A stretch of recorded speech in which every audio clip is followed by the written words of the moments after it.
রব্বুল আলামিন বলেন তিলকা, এই আয়াতুন, এটা বহু বচন। এই আয়াতগুলো যেগুলো এখন আপনাদের সামনে আমি বলবো, এগুলো হচ্ছে আল কিতাব। কিতাবের আগে আলিফ লাম আছে, এরপরে আছে মুবিন। আল্লাহ পাক বলেন এটা স্পষ্ট কিতাবের আয়াত। আমার প্রশ্ন হচ্ছে, কোরআন কি স্পষ্ট না অস্পষ্ট? না না, আপনার বলা ঠিক হয়। আপনি তো স্পষ্ট না কোরআন আপনার কাছে। এনামুল ভাই বললে বলতাম। আপনার এখন যদি আমি পেটে বোম মারি, তিলকা মানে কি বলতে পারবেন? আপনার কাছে স্পষ্ট হয় কি করে? তার মানে আমি ওই মানের লোক চাচ্ছিলাম। এখান থেকে ডানে বামে এই আলেমগুলো যদি বলতো স্পষ্ট, আমি কম প্রশ্ন করতাম না। যারা সবাই একবারে বললেন আমার কাছেও কোরআন স্পষ্ট না, আপনি মিথ্যা বলেছেন। কিতাব যদি আপনি স্পষ্ট করতে চান, কিতাবের কাছে আসা লাগবে। কথা বলেন না কেন? আপনি এই যে বয়সে আছেন, এই বয়সে এখন মাদ্রাসায় ভর্তি হয়ে সময় দিতে পারবেন? কি কথা বললেন না? আপনার বয়স এখন 55 বছর, আপনি এখন মাদ্রাসায় ভর্তি হয়ে সময় দিতে পারবেন? ওই 8 বছর 9 বছরে ভর্তি হয়ে যেভাবে পড়ছে, পারবেন না। কিন্তু আল্লাহর একটা বিশেষ অনুগ্রহ এই বাংলাদেশের উপরে। এই দেশে এখন এমন একটা মাদ্রাসা, এমন একটা বিশ্ববিদ্যালয় আছে যেখানে ভর্তি হয়ে গেলে আপনাকে কোরআন শিখাবেই। সেটা বাংলাদেশে জামাত ইসলামী। আপনি হয়ে দেখেন, 15টা পয়েন্ট পূরণ করা লাগে প্রতিদিন। এই লোকটা খুব শিক্ষিত না, আমি ওনাকে চিনি, ম্যাট্রিক পাসও করে নাই, কিন্তু এই জায়গায় আসার কারণে ওনাকে বিশ্ববিদ্যালয়ে ভর্তি হওয়ার সিস্টেম করে দেওয়া হয়েছে। প্রতিদিন কোরআন শরীফ শুদ্ধ করে পড়া লাগবে। আবার কয় আয়াত পড়বেন, বুঝে পড়েন না, আন্দাজে পড়েন, আবার লেখা লাগবে। 1 মাস পরে আবার দায়িত্বে যারা আছে তাদের দেখানো লাগবে। এর চাইতে বিশ্ববিদ্যালয় কোথায় পাবেন আপনি? আর আপনার যে বুড়ো বয়সে কোন ভার্সিটি আপনাকে নেবে? যেন আসেন এই বিশ্ববিদ্যালয়ে, আপনাকে আলেম বানানো হবে। খুব বেশি দিন লাগবে না, মাত্র 6 মাস আপনি সময় দেন, আমি গ্যারান্টি দিচ্ছি আপনি এই দেশের বহু আলেমের চাইতে জ্ঞানী হয়ে যাবেন। আমার কথার অর্থ আপনি বুঝেছেন? আপনি স্পষ্ট হন কোরআনের কাছে এসে। বহু আলেম কোরআনের এই শব্দগুলো জানে না, কেন আলিফ লাম দেওয়া হয়েছে এটাও বলতে পারে না। আমার মনে হয় এখানে যদি 100 জন আলেম থাকে, 50 জন বলতে পারবে না যে আলিফ লামের নাম কি। আলিফ লাম 4 প্রকার। এখানে যেটা আছে এটা নির্দিষ্ট করার জন্য আল্লাহ দিয়েছেন। কেন দিলেন? এই পৃথিবীতে কিতাব বলতে একটাই, কোরআন শরীফ। কোরআন বাদ দিয়ে পৃথিবীর যত বই আছে সব কোরআনের ব্যাখ্যা। যেভাবেই লেখেন না কেন ওটা কোরআনের ব্যাখ্যার ভেতরে পড়বে। আপনি যদি চাঁদ নিয়ে লেখেন, চাঁদের কথা কোরআনে নেই, বলেন বলেন। যদি এই জমিন নিয়ে লেখেন, জমিনের কথা কোরআনে নেই। যেটাই করবেন ওগুলো আসলে কিতাব না, ওগুলো কিতাবের ব্যাখ্যা। কিতাব কয়টা? আরো জোরে। কেমন কিতাব? স্পষ্ট। বলেন বলেন। আল্লাহ পাক বলেন আলহামদুলিল্লাহিল্লাযী আনজালা আলা আবদিহিল কিতাবা ওয়া লাম ইয়াজআল লাহু ইওয়াজা। প্রশংসা করা লাগবে আমার। কেন? আমি আমার বান্দাকে কিতাব দিয়েছি। কিতাব কেউ দিতে পারে না, আল্লাহ নিজে পাঠিয়েছেন এটা তার বান্দার কাছে। এমন কিতাব দিলেন ওয়া লাম ইয়াজআল লাহু ইওয়াজা, যে কোরআনের ভেতরে, কিতাবের ভেতরে কোনো বক্ষতা নেই, যেখানে কোনো গোপন কথা আপনি পাবেন না। কোরআনে যা আছে সব স্পষ্ট কথা, সব ওপেন কথা। কোনো গোপন কথা আছে? আরো জোরে বলেন। এই জন্য কোরআনের নিয়মই এইটা। এর কাছে যদি কেউ বুঝে শুনে আসে, সে আর জীবনেও গোপন থাকে না, সে ওপেন হতে চায়। আর আমরা এমন কিতাবের আলেম, এত স্পষ্ট চলছে দুনিয়া এখন, এত সহজ হয়ে গেছে, এরপরেও বলে হুজুর আমি গোপনে আছি। কে কিতাব পড়ে আলেম হয়েছে যে এতদিনে গোপন থাকা লাগবে? হযরত ওমর যেদিন শুধু কোরআন পড়েছিলেন সূরা তাহা, সঙ্গে সঙ্গে তিনি ওপেন হয়ে গেছেন। আর আমরা এমন হুজুর সারা জীবন তো গোপনে আছি, এখন একটা সুযোগ এসেছে তাও বলছে গোপনে আছি। ও মনে হয় কিয়ামতেও গোপনে থাকবে। আরে ভাই, আপনার কাছে কি মনে হয় এই যে সুযোগটা আল্লাহ তৈরি করে দিয়েছে, দলে দলে মানুষ পালে পালে। আমি তো সারা বাংলাদেশের 630টা থানা ঘুরছি, সারা দেশ আমার এই হাতের ভেতরে। আমি তো দেখতে পাচ্ছি অবস্থা কি। জোয়ার যা উঠেছে, আমার বিশ্বাস ইসলাম এবার সংসদে যাবে। আপনি যতই ষড়যন্ত্র করেন জীবনও ঠেকাতে পারবেন না। বিভিন্ন ষড়যন্ত্রের কথা আসবে, কিন্তু এগুলো মোকাবেলা করার জন্য আমরা দায়িত্ব দিয়েছি একজনকে। কে? আল্লাহুম্মা ইন্না নাজআলুকা ফি নুহুরিহিম ওয়া নাউযু বিকা মিন শুরুরিহিম। আমার জেলখানার 3 বছরের তাহাজ্জুদের নামাজের দোয়া ছিল এটা। আল্লাহ, ইসলামের বিরুদ্ধে, আমার বিরুদ্ধে এই দেশে যারা ষড়যন্ত্রে মেতে আছে, আমি তো পারলাম না, তোমাকে দায়িত্ব দিলাম এদের ষড়যন্ত্রের বিরুদ্ধে, তুমিই যথেষ্ট। আল্লাহ পারবে না ইনশাল্লাহ? উনি যে পারবে তার প্রমাণ জাহাঙ্গীরনগর, যেখানে টয়লেটের ভেতরে নামাজ পড়া লাগতো ইশারায়, সেখানে আজ আল্লাহু আকবার ধ্বনি উঠতেছে। সুবহানাল্লাহ বলতে পারেন না? সংসদেও ইনশাল্লাহ আল্লাহু আকবারের ধ্বনি এবার যাবে। এখনো যারা আলেম, যারা ইমাম, যারা খতিব, এরা যদি বলে যদি আমি ইসলামের পক্ষে কাজ করি আর ইসলাম যদি এবার না যায়, তাহলে আমার ইমামতি থাকবে তো? আরে ভাই, আপনি ইমামতি নিয়ে আসেন, ইমামতি থাকবে না মানে? শুধু ইমামতি থাকবে না, ওই কমিটির উপরে আর নির্ভরও করা লাগবে না। ইসলাম গেলে আপনার বেতন দেওয়া হবে রাষ্ট্র থেকে। পশ্চিমবঙ্গে আমি বেশি থাকতাম আগে, কারণ এই সমস্ত জায়গায় তো আল্লাহর ওলিরা আসতে দিত না। তখন ওই জায়গায় থাকতাম পশ্চিমবঙ্গে। পুরা এলাকা আমি এই বাংলাদেশের মতো চষেছি, ওই পশ্চিমবঙ্গ পুরাটা মমতা ব্যানার্জি। ওই দেশের ইমামদের সাথে, খতিবদের সাথে মিলে দেখলাম আর একটা হিন্দু দেশ, অথচ ওখানে ইমাম, মুয়াজ্জিন, খাদেম আর খতিব 4 জনের বেতন দেওয়া হয় রাষ্ট্র থেকে। মমতা ব্যানার্জি একটা হিন্দু মহিলা, সে যদি বেতন দিতে পারে ইমামদের, খতিবদের, মুয়াজ্জিনদের, আর আমরা ইসলাম নিয়ে গেলে ইমাম, মুয়াজ্জিন, খাদেম, মাদ্রাসা, মসজিদ, আলেম ওলামার বেতন রাষ্ট্র থেকে দিতে পারবো না? শুধু যে টাকা পাচার হয়েছে ওইটা নিয়ে আসতে পারলে তো কিয়ামত পর্যন্ত বেতন দেওয়া যাবে। আপনি জানেন কত টাকা পাচার হয়েছে? এক দরবেশ 36,000 কোটি টাকা পাচার করেছে। 36,000 কোটি। আমার মনে হয় আমার মতো হামজারে কিয়ামত পর্যন্ত গুনতে দিলে আমি গণিত শেষ করতে পারবো না। একজন দরবেশই যদি এই করে, তাহলে যারা ধরবেশ ওরা যে কি করেছে। সেদিন মনে হয় সিঙ্গাপুরে ছিলাম, যে হোটেলে উঠেছিলাম, না মালয়েশিয়া, 118 তলা হোটেল। আমি আর এক হোটেলে, আমি বললাম এত জায়গা এত দূরে আমার রেখে আমার কাছে দিন। ওই হোটেলটাও 75 তলা। 75 তালার উপরে উঠে আমি জানালা খুলে দিয়েছি, আমার মনে হচ্ছে যে একটা জান্নাতের মতো বাতাস আসতেছে। ওখান থেকে বললাম একটু নিচে যেয়ে দেখি তো খাবার পাওয়া যায় কিনা। নিচে যেয়ে নামলাম, নেমে দেখি 2 জন বসে বসে রাত 2টা বাজে চা খাচ্ছে। আমি চেহারা দেখে বুঝে ফেলেছি। আমি যে সালাম দিলাম, আসসালামু আলাইকুম, ও তো বলবে যে ওয়ালাইকুম আসসালাম না, বলছো হুজুর আমরা আগে পালিয়েছি। আরে একটা সালামের জবাব হইল, আমি দিলাম আপনার সালাম আর আপনি বলছেন আমরা আগেই পালিয়েছি। কি বলেন আপনি? না, ওই 4 তারিখে দেখলাম যে ভালো না, চলে এসেছি। তাই আপনি এই হোটেলে আছেন, অথচ আপনার তো শুনেছি যে 620টা বাড়ি। কত? 620টা বাড়ি ওর। না না, ওই যে ভূমি মন্ত্রী ছিল যেটা, সাইফুদ্দিন জাবেদ নাকি নাম, ওর সাথে আর এক শয়তানও আছে। বলছে হুজুর আমার সাহেব পাড়া আছে মালয়েশিয়ায়, আমার কানাডাতে বাড়ি আছে বেগমপাড়া, লন্ডনে আছে, এই যে এখানেও আছে পাশের রাষ্ট্র সিঙ্গাপুরে, কিন্তু আমি যেতে পারি না। এই দেশে 20 লাখ বাঙালি থাকে, আমি যদি বাইরে যাই আমার ভত্তা পানি ফেলবে। খুব গোপনে আসি, নামি না। এই যে রাত 2টো বাজে নেমেছি, আপনি আমার জন্য দোয়া করে। দোয়া আপনার জন্য আসবে? কি দোয়া করব? এখন দোয়া করলে তো বদ দোয়া হবে।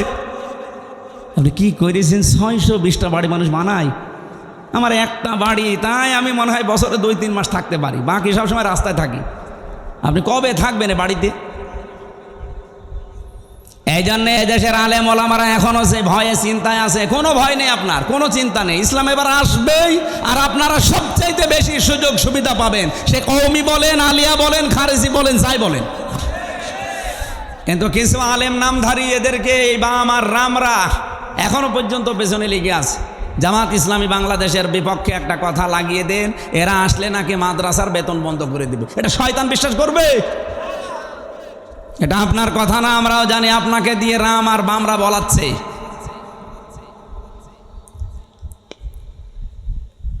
আমার ভাইরা, এখানে কিতাব যেহেতু স্পষ্ট, আমরা স্পষ্ট কথা এবার বলবো। এটা যদি কেউ রাজনীতির গন্ধ খুঁজে মনে করেন এটাও আমাদের মতো ধান্দাবাজি, এক চোর আর একজনকেও চোর মনে করে। কি কথা বলেন না কেন? আমি তো কোরআনের আয়াত দিয়ে স্পষ্ট কথাই বলবো এবার। কিন্তু আপনার ভেতরে দোষ আছে, আপনি মনে করবেন আমিও মনে হয় আপনার মতো ধান্দাবাজ। না, আপনার মতো ধান্দাবাজ বাংলাদেশ জামাত ইসলামীতে নেই। কারণ এই দেশে জামাত ইসলামী একমাত্র দল যারা গ্যারান্টি দিয়েছে যদি এই দেশে রাষ্ট্র ক্ষমতায় তারা যেতে পারে, 1 টাকার মালিক তারা হবে না। আমিরে জামাত ঘোষণা দেয়নি যে এই দেশ থেকে যদি কেউ এমপি হয়, মন্ত্রী হয় জামাত ইসলামী থেকে, 5 বছরে তাদের 1 টাকা বাড়বে না। অন্য কোনো দলের লোক এই ঘোষণা দিক, ওই দল থেকে এমপি দাঁড়াবে না। কি কথা বলেন না কেন? আমার নিজের আসনে একজন আছে, উনি ঘোষণা দিয়েছে এই সিট রক্ষা করার জন্য আমি দরকার হয় 50 কোটি টাকা খরচ করব। আপনার কি লাভ? আমার 1 টাকা খরচও নেই, তোলার ধান্দাও নেই। আর আপনি 50 কোটি টাকা যদি খরচ করেন, আল্লাহর কসম আপনি 100 কোটি টাকা মারবেন। এরকম মারিং কাটিং যারা, তাদের মতো আমরা হব এবার? বলেন বলেন। ওরা তো আমাদেরকে এইটাই মনে করে, এই জন্য ট্যাগ দেয় যেটা আমরা নাকি ইসলাম নিয়ে আমরা ব্যবসা করি। কে বলিস আপনাকে? আমরা ইসলাম নিয়ে ব্যবসা করি না, আমরা জান্নাতের টিকিট বিক্রি করি না। জান্নাতে যাওয়া যায় কি করে? আমরা রাস্তা দেখাই। আপনি এভাবে দেখান, আপনারটাও মানুষ যাবে। আপনি দেখাতে পারেন না, আপনি শুধু আছেন মারিং কাটিংয়ের ধান্দায়। বাবা শাহজালাল কুত্তা বিড়াল সব হালাল, সব হালাল করে নিয়েছে। কুত্তা বিড়াল কি সব হালাল? কিন্তু মানুষের কাছে তো মনে হচ্ছে সব হালাল হয়ে গিয়েছে। আল্লাহ এত শত শত ঘটনা দিয়েছেন কোরআনে, তার ভেতরে একটা ঘটনা আমাদেরকে শোনাচ্ছেন আশার সঞ্চার করার জন্যে। দেখেন তো আপনার আশা জাগে কিনা। নাতলু আলাইকা মিন নাবাই মূসা ওয়া ফিরআউনা বিল হক। নাতলু মানে আমি তেলাওয়াত করছি। কে বলেন? বলেন। আল্লাহ বলেন আমি তেলাওয়াত করছি আলাইকা, আপনার কাছে বা আপনার উপরে আমি তেলাওয়াত করছি আপনার নিকটে, মিন নাবাই ঘটনা থেকে। কার ঘটনা?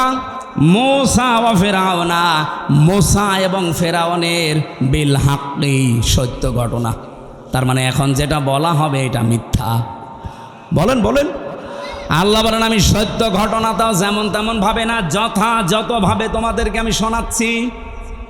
হ্যাঁ, এটা শুনলে কি হবে? লিকৌমি ইউমিনুন, যে জাতির ভেতরে আমি আল্লাহর প্রতি বিশ্বাস আছে এই ইমানদারদের জন্য আমি বর্ণনা করছি। কি হয়েছিল শোনো, তোমরা তো ওই সময় ছিলে না।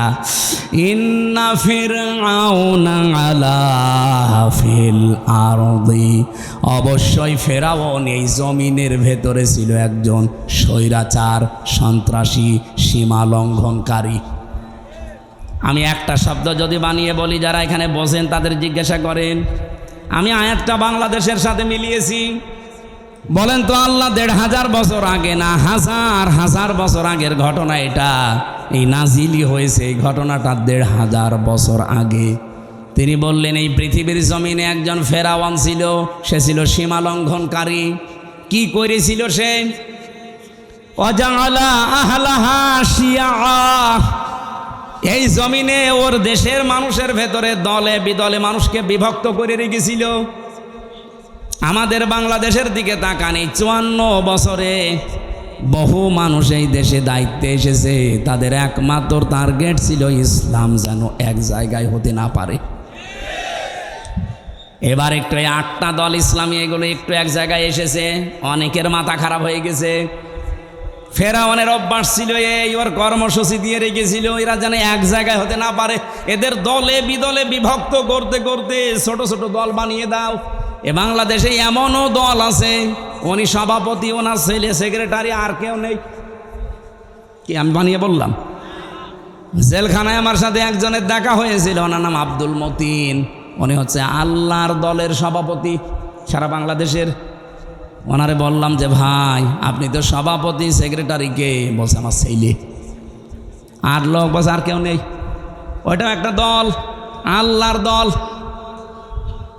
এরকম দলে বিদলে বিভক্ত করে রেখেছে। ৭৩টা দল চলছে বাংলাদেশে এখন, শুধু নিবন্ধিত দল ৪৯টা।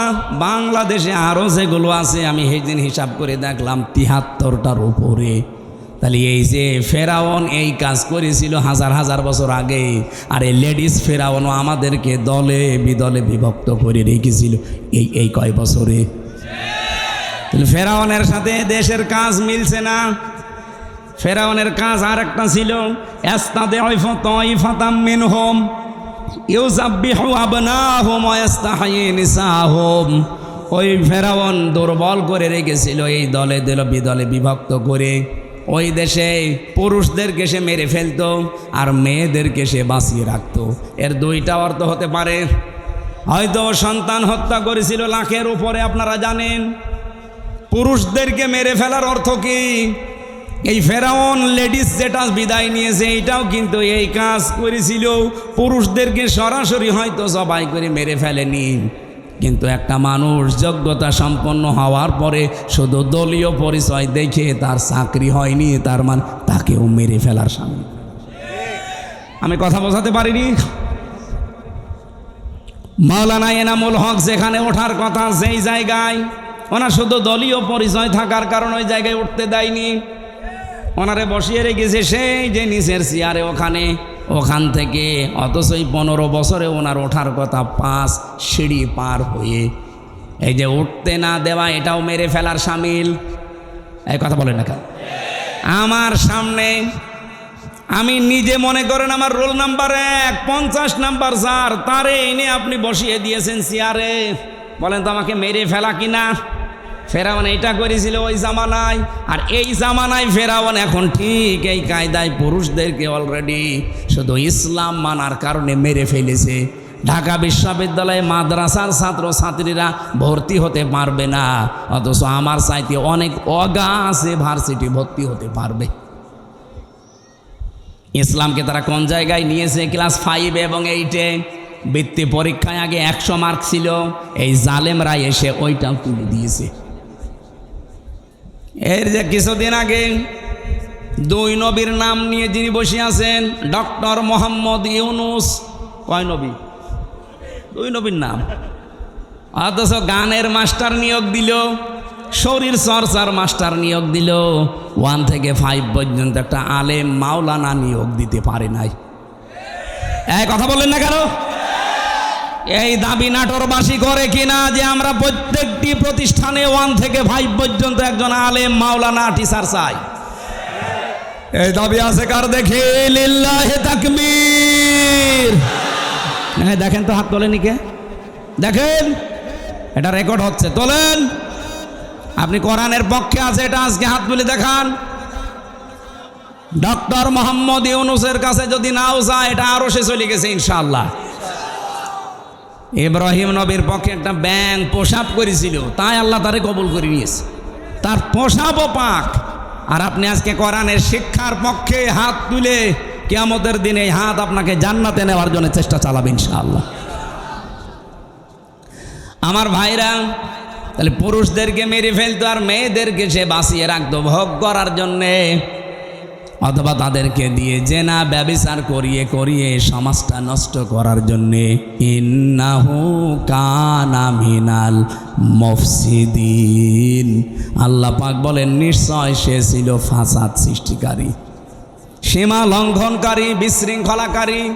এ পর্যন্ত আল্লাহ যদি শেষ করে দিতেন এই আয়াতগুলো আমি বলতাম না। এবার একটা আশার বাণী শুনিয়েছেন, ওয়ানুরিদু আন্নামুন্না। আল্লাহ পাক বলেন আমি একটা ইচ্ছা করলাম। এই এদিকে তাকান, ইচ্ছা করছে আমির হামজা কে? আরো জোরে বলেন। আল্লাহ বলেন আমি একটা ইচ্ছা করলাম। কি? আন্না মুন্না, আমি অনুগ্রহ করব, দয়া দেখাবো, আলাল্লাযিনা, তাদের উপরে, আলাল্লাযীনা ইসতুদঈফু ফিল আরদ, এই জমিনের ভেতরে ফেরাউন যাদেরকে দুর্বল করে রেখেছিল জুলুম, অত্যাচার, নির্যাতনের স্টিম রোলার চালিয়ে, যাদেরকেও দুর্বল করে রেখেছিল ওই বনি ইসরাইল মুসা নবীর দলকে, আমি চাইলাম, আমি আল্লাহ ইচ্ছা করলাম তাদেরকে জমিনে একটু কিছু দয়া দেব। কি দয়া দেব? ওয়ানাজআলাহুম আইম্মাতান, আমি চাইলাম যে তাদেরকে জমিনের নেতা বানাবো। আল্লাহ কিন্তু নেতা বানার আরম্ভ করে দিয়েছে। এক কথা বলেন না কেন?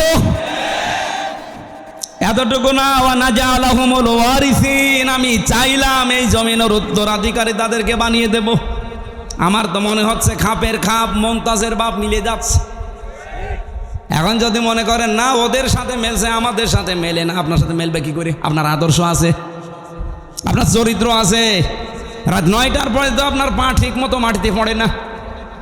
আপনার চরিত্র কিসের? আপনি লাল পানি খান, আপনি ডাইল খান, আপনি বাবা খান। আল্লাহ কাদের উপরে দয়া করেছে এটা দেখা লাগবে।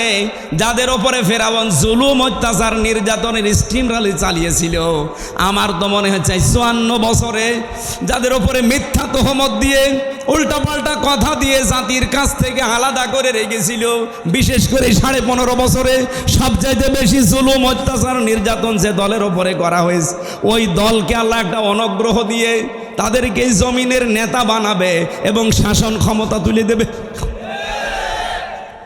আপনি বলেন মিলছে কিনা? যদি না মেলে আমি আয়াত পড়বো না। আমার তো কোরআন হাদিস পড়ে দেখতে পাচ্ছি, হ্যাঁ একেবারে 100% মিলে যায়। অনুমাক্কিনা লাহুম ফিল আরদ, আল্লাহ বলেন আমি চাইলাম জমিনে আমি তাদেরকে ক্ষমতায় বসাবো। অনুরিয়া ফিরআউনা ও হামানা ও জুনুদাহুমা, আর আমি দেখাবো ফেরাউনকে, হামানকে, হামান মানে মন্ত্রী, ফেরাউনকে আল্লাহ দেখাবে। এখন লেডিস ফেরাউন এখনো বেঁচে আছে, ওকে আল্লাহ দেখাবে। এমনকি ওর মন্ত্রী পরিষদ যারা পালিয়ে আছে তাদেরকেও দেখাবে। ও জুনুদাহুমা, এমনকি তার সৈন্যবাহিনী, তার দলের লোক যারা, তাদেরকেও আল্লাহ নিজে দেখাবে। এখানে ফাইল কর্তা আল্লাহ নিজে। কি করবেন?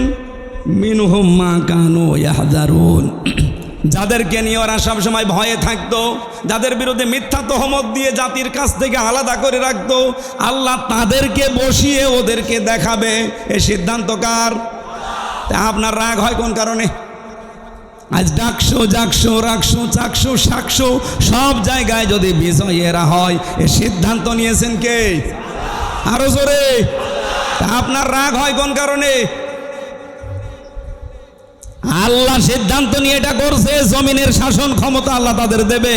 এ জমিনের উত্তরাধিকারী এবার হবে ইসলাম। আরো জোরে বলেন ঠিক কিনা? এটা দেখতে চান না চর্ম চোখে? 54 বছর তো বিভিন্ন জিনিস আমরা আনকমন দেখেছি, এবার একটু দেখি না কেমন কি লাগে। খালি ইসলাম 5 বছর লাগবে না, 2 বছর চলবে। এই বাংলাদেশ মিনি জান্নাত যদি না হয়, আপনাই আমার কাছ থেকে বুঝে নেবেন। খালি 2 বছর চলতে দেন কোরআনটা দিয়ে। 500 আইন আছে এর ভেতরে। 151 জন যদি এবার যেতে পারে না কোরআন বুকে নিয়ে, এদেশ ঠান্ডা করতে কাউকে লাগবে না, 151 জনই যথেষ্ট। এক অধিবেশনে একটা একটা করে আইন পাশ হবে, আর বাংলাদেশের মানুষের ভাগ্যের চাকা খুলে যাবে। মালয়েশিয়ার মতো দেশ 2004 সাল থেকে 21 বছরে তারা দাঁড়িয়ে গেছে, আর আমরা 54 বছরে দাঁড়াতে পারি নাই, শুধু এই ডাকাতদের কারণে। 1628 জন মানুষ এখন দায়িত্বে আছে। এই মানুষগুলো হযরতে ওমরের মতো বানিয়ে দেন, আল্লাহর কসম এই দেশটা মিনি জান্নাত হয়ে যাবে। প্রশাসনের উপরে যেই মানুষগুলো এখন দায়িত্বে আছে, এদের উপরে যে বৈষম্য চলছে, ইসলাম আসলে এটা প্রথম দূর করা হবে। এই যে পুলিশের 2,13,000 পুলিশ আছে। আগের জামানার কথা বাদ দিলাম, জালেমদের সময়, এখন প্রায় 2 লাখ পুলিশই অন্তত ভালো, 13,000 একটু খারাপ আছে। এরপরও ওরা যে বাম হাতের ইনকাম করে, শুধু দোষ ওদের না। আমরা কোরআনে কারিমকে এবার যদি সত্যি জায়গা মতো নিয়ে যেতে পারি, সর্বপ্রথম হাত দেওয়া হবে এই দেশের প্রশাসনে। ওদের প্রথম কাজ হবে, ওরা মেনে চলবে ওদের আইজির কমান্ড। বাংলাদেশে কোনো নেতা খেতা, কোনো নেত্রীর কথা ওদের শোনা লাগবে না। 2 নম্বরে 8 ঘন্টা ডিউটির পরে যেই কয় ঘন্টা ওরা ডিউটি করে জনগণের জন্য, ওভার টাইম হিসাবে মাস শেষে বেতন দেওয়া লাগবে। 3 নম্বরে এই যে আজ নাটোর নলডাঙ্গা থানা থেকে, এটা কয় কিলো জানি না আমি, কয় কিলো, 4 কিলো। এই 4 4 8 কিলো পথ ওরা এখানে এসেছে, এখানে থাকবে সারাদিন। মনে করেন সে দুপুরবেলা এসে এগুলো দেখছে, ওদের খাবার দাবার নাস্তা, এরপরে এই যাওয়া আসার যে বিল, এগুলো কিন্তু ওদের নিজেদের পকেটের টাকা, ওই যা বেতন পায় ওখান থেকে কেটে নেয়, ওখান থেকে খরচ করে। অথচ ওর ওপরে ওর মা বাবা স্ত্রী সন্তান সবগুলো ডিপেন্ডেন্ট। কথা বলেন না কেন? তো ও কী করবে? ওই 32,000 টাকা দিয়ে যখন চলে না, তখন ওই মাম হাতের ইনকাম করে, আর তখন ওদের খারাপ বলি। একটা মানুষ খারাপ হয় কেন? ওই রাস্তাটা বন্ধ করে দেন, ও খারাপ হবে না। পুলিশ যদি এখানে কেউ থাকে, আপনি তারা জিজ্ঞাসা করে দেখেন, আজকে যদি সে দুপুরে এখানে এসে থাকে, খাবার খাওয়া, চা নাস্তা খাওয়া, যাওয়া আসার সব বিল ওর পকেটের, কেন? ও কি ওর বাবার কাজ করছে না আমাদের কাজ করছে? যে সমাজের কাজ যখন করবে, এই বিল সমাজের অথবা সরকারের দেওয়া লাগবে না? এটা দেওয়া হয় না। এরকম প্রত্যেক জায়গায়। আমি যে ওসিকে পড়াতাম কুষ্টিয়ায়, সেই 11 সালে, ওনার বেতন ওই সময় মনে হয় কত 42,000 টাকা ছিল, আমার সঠিক মনে নেই। 42,000 টাকা বেতন, অথচ ওনার বউ আর মেয়ে আর ছেলে 3 জন ঢাকাতে যে ফ্ল্যাট নিয়ে থাকে, 52,000 টাকা বেতন।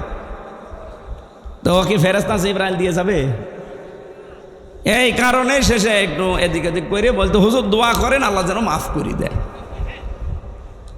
আমরা এবার আর দোয়া না, এবার একেবারে এই যে 151 জন যদি যেতে পারে, একটা একটা করে আইন পাশ হবে, আপনারাও শান্তিতে থাকবেন। প্রশাসনে হোক, বিচার ব্যবস্থায় হোক, ইসলামী অর্থনীতিতে হোক, সবাই আমরা এই দেশটাকে সাজিয়ে নিতে চাই। সুতরাং এই দেশে আর চাঁদাবাজি হবে না, এদেশে মানুষ মার্ডার হবে না, ধর্ষণ বললাম না, সব নদোষ বন্ধ হয়ে যাবে। আল্লাহ রাব্বুল আলামিন এরকম একটা পরিবেশ আমরা চাই না। মেয়েরা যারা এসেছে তাদের সম্মান দেবেন, কারণ এই পৃথিবীতে আল্লাহ যখন কারো উপরে রাজি হয়, খুশি হয়, তখন তার বাড়িতে একটা মেয়ে পাঠায়। সুতরাং আমার প্রতি আল্লাহ খুশি হয়েছে, আমার বিশ্বাস, কারণ তিনটা মেয়ে আল্লাহ আমাকে দিয়েছেন। এই 3টা মেয়ের উপরে যদি আমরা দায়িত্ব পালন করি, 1 নম্বরে তাকে পেয়ে খুশি হওয়া, 2 নম্বরে তার ভালোবাসা আদর করা, তার পেছনে খাওয়া দাওয়া করানো যে খরচ আছে, 3 নম্বরে তাকে দিনের শিক্ষা দেওয়া, 4 নম্বরে সৎ পাত্রে পাত্রস্থ করা। বাকি 3টা আমি আদায় করে অলরেডি ফেলেছি, 4 নম্বরটা বাকি আছে। যদি আমি করতে পারি, নবীর হাদিস যে এই মেয়েটাই আমাকে জান্নাতে পৌঁছিয়ে দেবে ইনশাআল্লাহ। যাদের মেয়ে আছে তারা খুশি না বেজার? খরচ করছেন তো, দিন শিক্ষা দিচ্ছেন, সৎ পাত্র দেখে পাত্রস্থ করবেন, যার বাম হাতের ইনকাম আছে নাকি। আল্লাহ আমাদের তৌফিক দিন। কোরআনে কারিম থেকে আমি যতটুকু বাস্তবতা বুঝেছি, আমার বয়স কম হতে পারে আপনার তুলনায়, কিন্তু বিশ্ব দেখা আপনার তুলনায় অনেক এগিয়েছে আল্লাহ আমাকে। আমি দেখেছি এই পৃথিবীর ময়দানে কাউকে যদি আল্লাহ দিন কায়েমের জন্য কবুল করেন, তাকে আল্লাহ কয়েকটা জিনিস আগে দিয়ে দেন। সূরা শূরার 13 নম্বর আয়াতে এটা আপনি পাবেন, শেষের দিকে আছে, আল্লাহু ইয়াজতাবি ইলাইহি মাইয়াশা ওয়া ইয়াহদি ইলাইহি মাইয়ুনিব। রব্বুল আলামিন বলেন, আমি আল্লাহ যাকে এজেতেবা করি, পছন্দ করি, মনোনীত করি, নির্বাচিত করি, যাকে আমার ভালো লাগে, এই মানুষটাকে আমি দুনিয়াতে দিন কায়েমের জন্যে নিয়োজিত করে দেই। ও পৃথিবী একদিকে দিয়ে দেবেন, দিন কায়েমের আন্দোলন ওর কাছে একদিকে আল্লাহ করে দেবে। আল্লাহ বলেন, আমি কেন করি জানো? ওয়াহদি ইলাইহি মাইয়ুনিব। যেই লোকটা দুনিয়াতে মন থেকে আমি আল্লাহর দিনের দিকে সত্যিকার অর্থে ফিরে আসতে চাই, তাকে আল্লাহ এইভাবে নির্বাচিত করেন। আপনি আন্দাজে আসতে পারবেন না, আপনার মন আগে দিনের দিকে ফিরে আসা লাগবে ইখলাসের সাথে। সুতরাং এই দেশে যারা দিন কায়েমের জন্য চেষ্টা চালায়, আপনি বিশ্বাস করতে পারেন আল্লাহ আপনাকে সবার ভেতর থেকে বেছে নিয়েছেন, নির্বাচিত করেছেন, পছন্দ করেছেন, মনোনীত করে ফেলেছেন।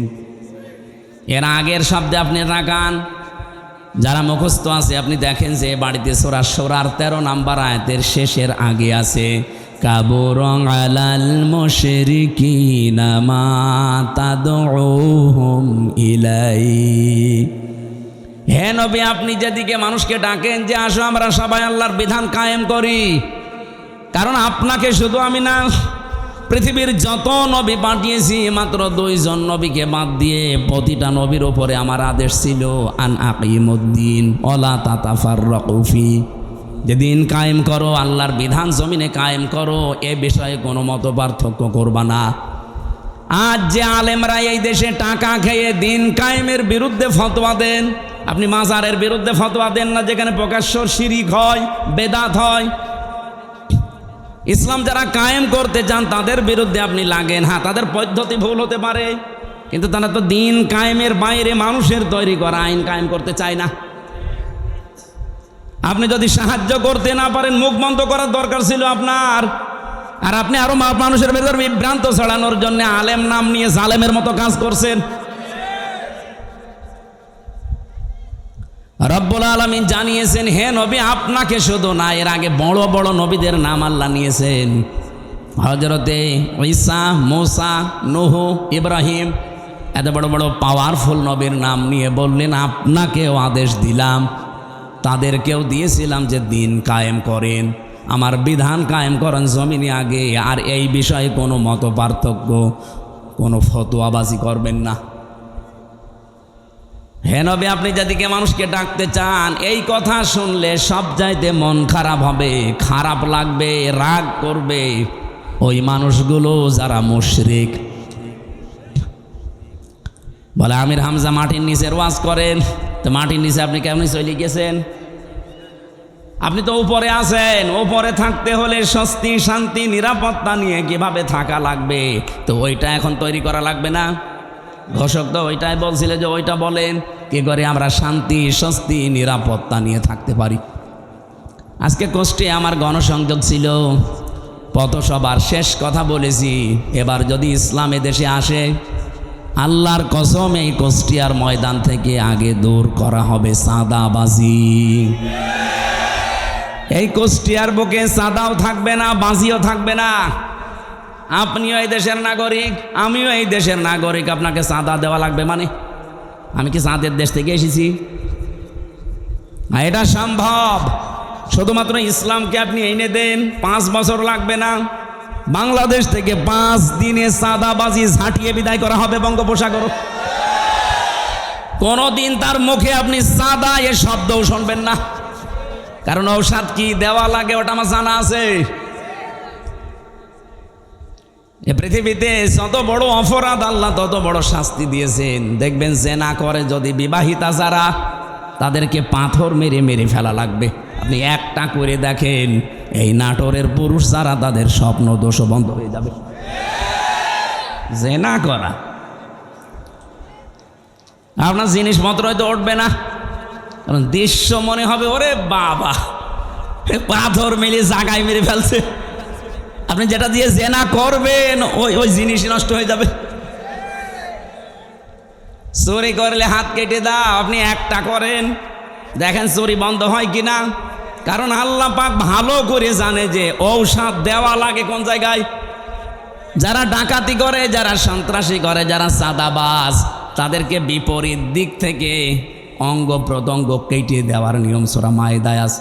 একটা কেটে দেন, আপনাদের নাটোরের কেন্দ্রীয় মসজিদের সামনে অথবা জজকোর্টের সামনে নিয়ে, এই নাটোরে আর কিয়ামতের আগে চাঁদাবাজি হবে না। এটা সম্ভব এবং আমরা পারবো ইনশাআল্লাহ, সামনে আসবে। সুতরাং এই আয়াত থেকে আমি যে থিওরিটা পেয়েছি, আল্লাহর বিধান কায়েমের কথা বললে যাদের মন খারাপ হয়, তারা যেন বিশ্বাস করে তারা মুশরিক। আপনি হয়তো বলতে পারেন, কি আমি নামাজ পড়ে আসলাম? আরে ভাই, আপনি টের পাচ্ছেন না? যে কোনো কায়দায় আপনার দ্বারা শিরিক হচ্ছে, প্রকাশ্যে হোক গোপনে হোক। আর যারা শিরিক করে তারা কি বলেন? বলেন, এর চাইতে আর স্পষ্ট কি বলা যায়?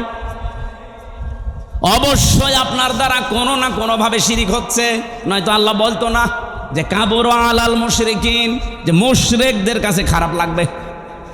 মা তাদউহুম ইলাই, আপনি যেদিকে মানুষকে ডাকছেন, এই কথা শুনলে সব চাইতে বেশি খারাপ লাগবে, মন খারাপ হবে, রাগ করবে।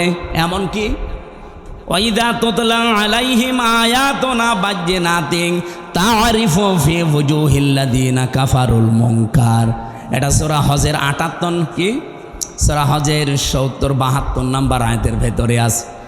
রব্বুল আলামিন বলেন, হে নবী, যখন কোরআনের ব্যাখ্যাগুলো আপনি বিশ্লেষণগুলো তেলাওয়াত করে করে শোনাবেন, তখন দেখবেন যে মানুষগুলো বুঝে ফেলেছে যে কি বলতে চায়। আপনার প্রতি দেখবেন ওরা মাত্র শরবত নিয়ে মিষ্টি নিয়ে আসবে না, ওরা আপনাকে মনে হবে খেয়ে ফেলবে। আমারও তো মনে হচ্ছে আয়াতটা বাংলাদেশে এখন মিলে যাচ্ছে। বল হুজুর কোরআনের কথা বলবেন, তা আমি কি এটা বাইরের কথা বললাম?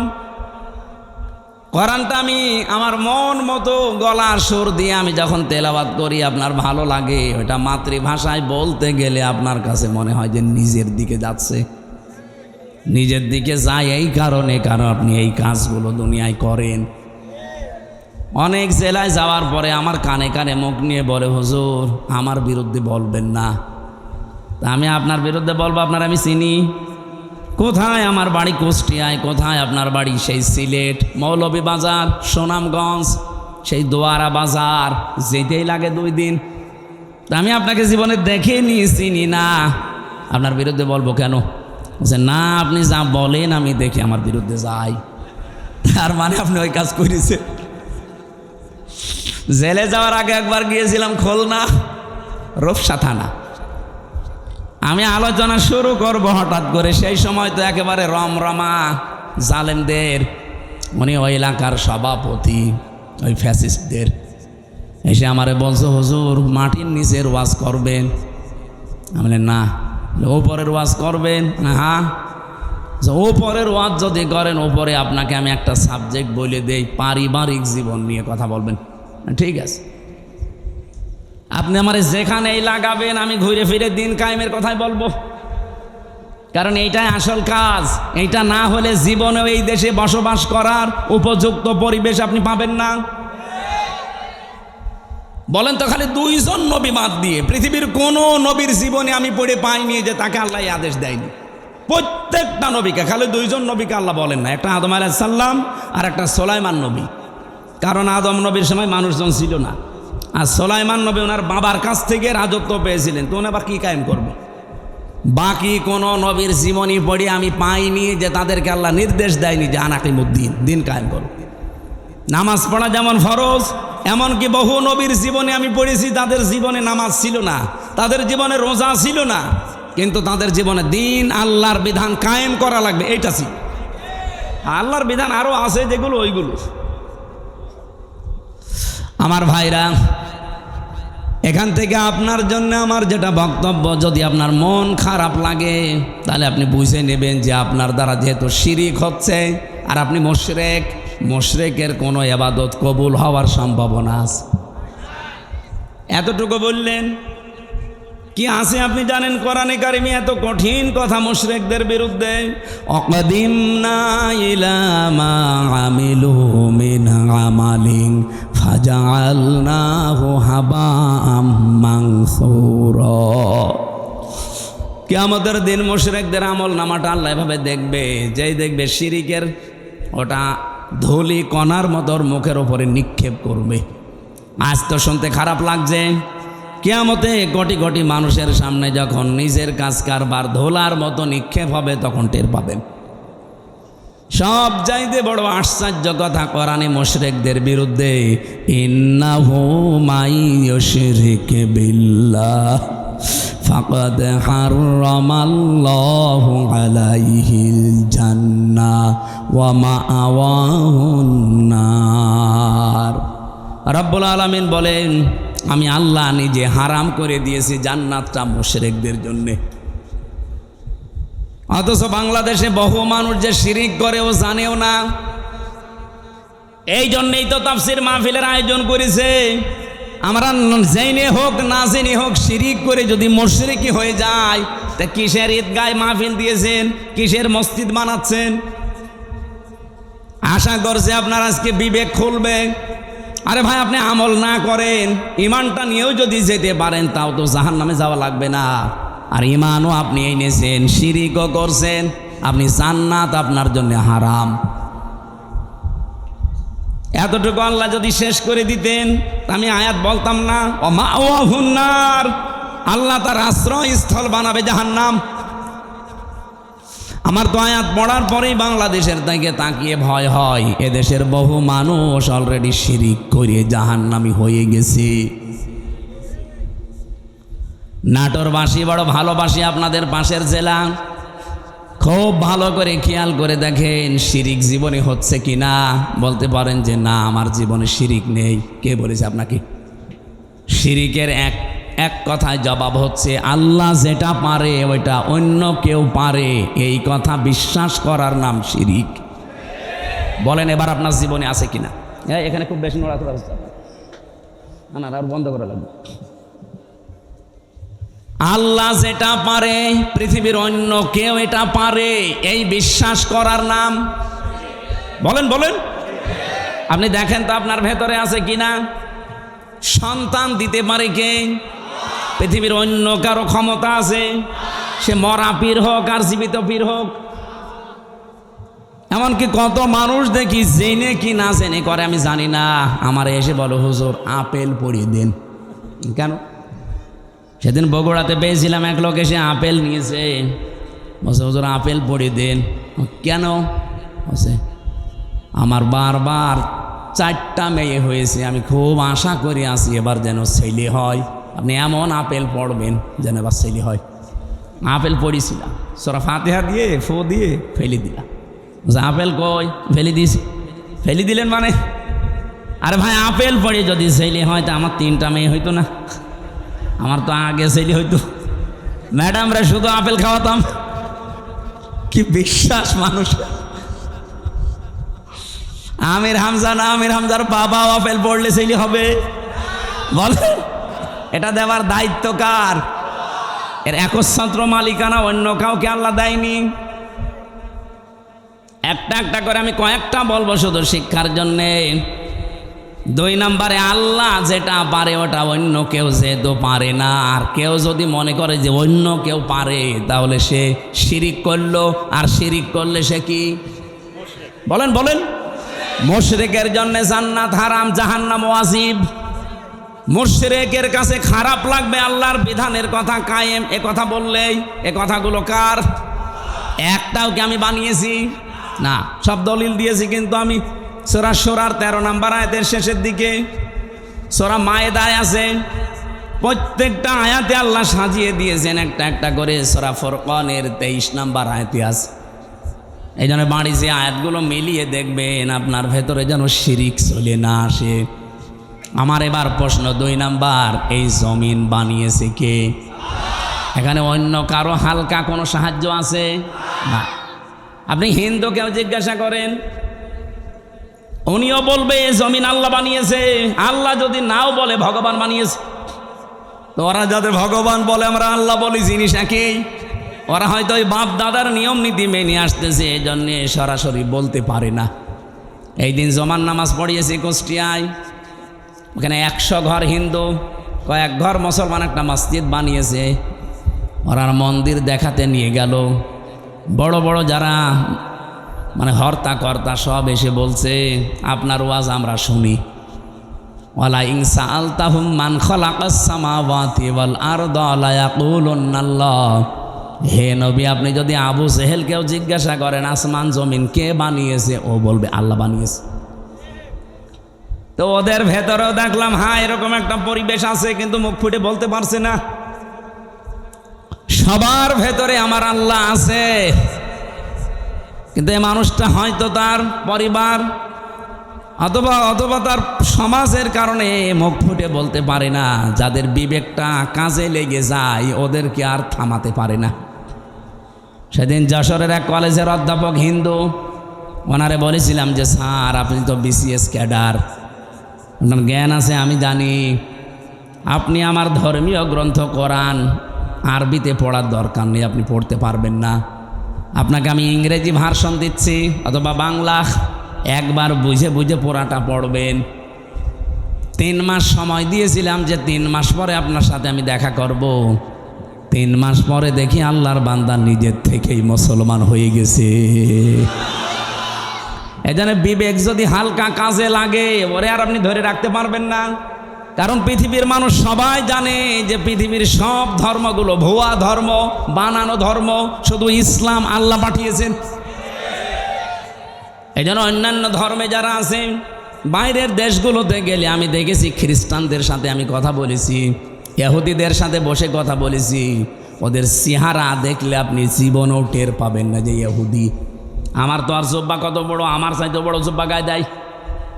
আমার তো আর দাড়ি কয়টা, আবার দাঁড়িয়ে পর্যন্ত, মাথায় পাগড়ি বাঁধা, ওর স্ত্রী সাথে আছে 5-6টা ছেলে মেয়ে, হাত মোজা পা মোজা পরা, দেখলে মনে হবে যে জিবরাইলের ছোট ভাই।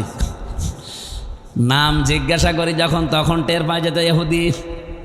যেই বলে যে আপনার নবীর নাম কি, বলে জোসেফ। জোসেফ মানে মোসা। ইহুদি মোসা আলাইহিস সালামের অনুসারী দাবি করে। এই তখন বুঝি আরে তো মুসলমান না, জোসেফ বলছে মানে মোসা নবীকে মেনে চলে ওরা, যদিও মোসা কেউ মানে না। খ্রিস্টানদের সাথে দেখা হয়েছিল আমেরিকায়, জিজ্ঞাসা করলাম ভাই ইংরেজিতে হ্যালো ব্রাদার, ওনারে আমি যত ভালো প্রশ্ন করলাম একটা একটা করে, প্রথম প্রশ্ন ছিল যে আপনার হোয়াট ইজ ইয়োর নেম। ওনার নাম বলার পরে আমি টের পেয়েছি যে না, এ মুসলমান না। কারণ ইহুদির নামের সিরিয়াল আমি জানি, খ্রিস্টানদের নামের সিরিয়াল আমি জানি, বৌদ্ধদের নামের সিরিয়াল আমি জানি। এর নাম শুনলেই বুঝি। যখন বলে যে আপনার নবীর নাম কি, হোয়াট ইজ ইয়োর প্রফেট, ও তখন বলছে আমার নবীর নাম হচ্ছে যিশু। যিশু মানে ঈসা। বলেন তো এই যে মানুষগুলোকে প্রথমে দেখলে আপনি জীবনেও সাইন করতে পারবেন না। এত সুন্দর চেহারা, ধবধবে ফর্সা, দাড়ি মানে পাগড়ি এবং জব্বা গায়ে, বিশাল সাদা জব্বা গায়ে, স্ত্রীর সাথে আছে, একেবারে চোখও দেখা যায় না, হাত মোজা পা মোজা দেওয়া। বাস্তবতা যেটা আমি এখান থেকে নিয়ে আসতে পারি, ওই মানুষগুলো আজ মুশরিক, ওই মানুষগুলো আজ শিরিক করছে। শুধুমাত্র যদি বিবেকটা একটু কাজে লাগাতো, এ পৃথিবীর কোনো ধর্মে মানুষ থাকা সম্ভব না ইসলাম ছাড়া। খালি বিবেকটা মানুষ কাজে লাগায় না, এই জন্য বিভিন্ন ধর্মে প্রায় 4,500 ধর্ম এখন দুনিয়ায়। কত? 4,500। বাইরের দেশগুলোতে গেলে এগুলো আরো বেশি দেখা যায়। মালয়েশিয়াতে আমি যে বিশ্ববিদ্যালয়ে গিয়েছিলাম, ওখানে 120টা দেশের ছেলে মেয়েরা পড়ে। আপনি চিন্তা করতে পারেন 120টা দেশের মানুষ ওখানে পড়ে, তাহলে এক একজনের ভাষা এক একটা, 120টা ভাষায় তারা কথা বলে আলাদা আলাদা, কিন্তু নিজেরা যখন কথা বলে আমাদের সাথে তখন ইংরেজিতে বলে। আমি মালয়েশিয়া ইন্টারন্যাশনাল ইসলামিক ইউনিভার্সিটি, এটা আমাদের কুষ্টিয়া ভার্সিটির চাইতেও প্রায় অন্তত 15-20 ডবল বড় হবে, এত বড় বিশাল এরিয়া। বাসে করে গাড়িতে করে যাওয়া লাগে এক ক্লাস থেকে আরেক ক্লাসে। আমি যাদের সাথে ঘুরছিলাম, থাইল্যান্ডে বাড়ি কয়েকজনের, রাস্তায় ঘুরছি রাত তখন প্রায় বাজে রাত 2টা। হঠাৎ দেখে একটা মোবাইল পড়ে আছে, আমারে উনি ওনার ভাষা দিয়ে বলছে আপনার বাড়ি তো বাংলাদেশে, এই মোবাইলটার পাশ দিয়ে যদি শুধু বাংলাদেশ আর ভারতের ছেলে মেয়েরা না যায়, তো কিয়ামত পর্যন্ত পড়িয়ে থাকবে, কেউ নেবে না। আমার কি সুনাম করলো না, বাস দিল। আমরা বলছি বাংলাদেশ আর ভারতের ছেলে মেয়েরা যদি যায়, ও গায়েব করে ফেলবে। পৃথিবীর এখানে প্রায় 120টা দেশের ছেলে মেয়েরা আছে, কেউ এর পাশ দিয়ে গেলে ঘুরিয়েও তাকাবেন না যে লোকের জিনিস আমি কেন নেব। কিন্তু আপনারা যে এমন মানুষ, আমি ওনারে পরে হাসির ছলে বললাম যে ভাই আপনি কি আমার সুনাম করলেন না বাস দিলেন।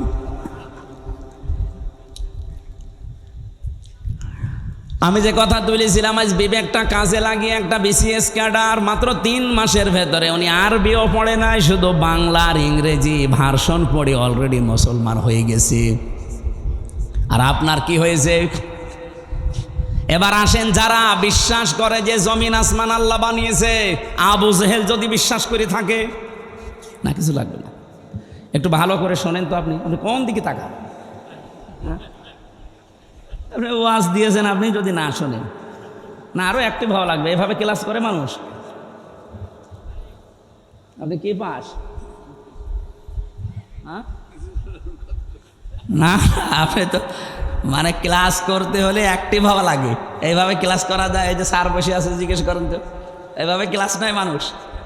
আরও অ্যাক্টিভ হন ভাই। আমি যে কথা বলি ওখান থেকে দেখবেন একটা শিক্ষা বের হবে।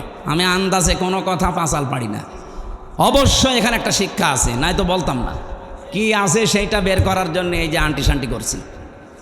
রব্বুল আলামিন বলেন, যেহেতু আসমান আর জমিন আমি বানিয়েছি, আলা লাহুল খালক ওয়াল আমরু তাবারাকাল্লাহু রব্বুল আলামিন। বানিয়েছেন যিনি, হুকুম চলবে তার, এ বিধান কার? তাহলে আপনার বিবেকের কি বলে যে জমিন আসমান আল্লাহ বানিয়েছে আর এখানে চলবে মানুষের তৈরি করা আইন? একটা কথা হইল।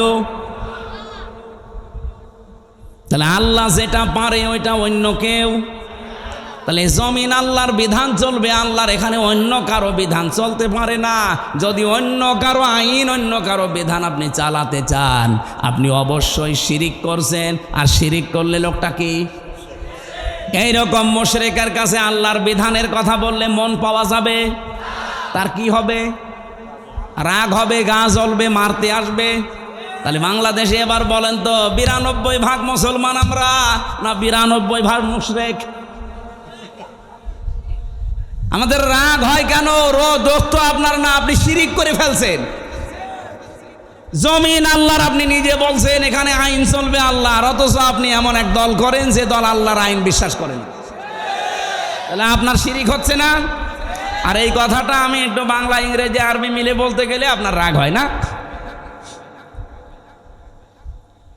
এরপরও আমি জানি কিছু মানুষের মন ফিরবে না, কারণ ওদের ওই আবু জেহেলের মতো খতম করে দেওয়া। খতামাল্লাহু আলা কুলুবিহিম ওয়া আলা সামিইহিম ওয়া আলা আবসারিহিম গিশাওয়া ওয়া লাহুম আযাবুন আযীম। হে নবী, আমি ওদের অন্তরের উপরে মোহর লাগিয়ে দিয়েছি।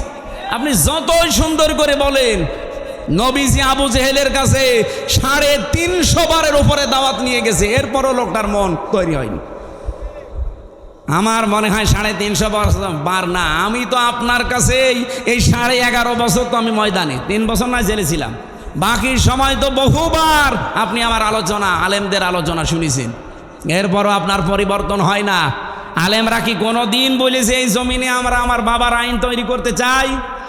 সবারই এক কথা সামারাইজ করে দেখবেন, সবাই বলতে চাই এই জমিনে আমরা আল্লাহর আইন চাই।